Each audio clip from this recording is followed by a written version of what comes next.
veins in the head and face region. This is a specimen of buffalo calf. First of all, you can see this vein. This is the frontal vein. First I will tell you the formation of the facial vein. This is the frontal vein.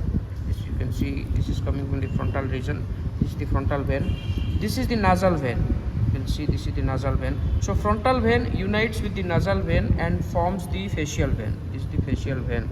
Now it passes through the masseter groove. This is the oblique groove which is present at the anterior aspect of the masseter muscle. So frontal vein, nasal vein, both form the facial vein. Now coming into the, this is the base of the ear. This is the external ear, part of the external ear, auricular pinna. So at the base of the ear, I have removed the parotid auricularis muscle and then parotid salivary gland. Both are removed. Now you can see the venous trunks.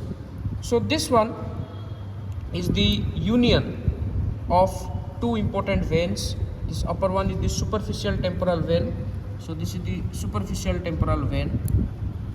This is the internal maxillary vein, you can see. So this is the internal maxillary vein.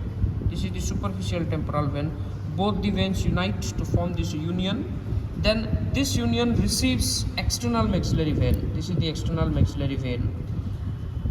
It also receives, this is the caudal auricular vein. You see this one is the caudal auricular vein. So where you can see this vein is draining the deoxygenated blood from the caudal aspect of the ear. You can see this one, caudal auricular vein.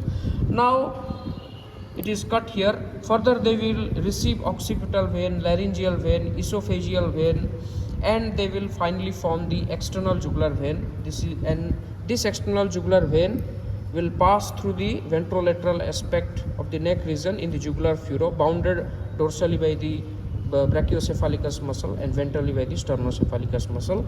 In case of large ruminants, this external jugular vein is approached for giving the intravenous injection.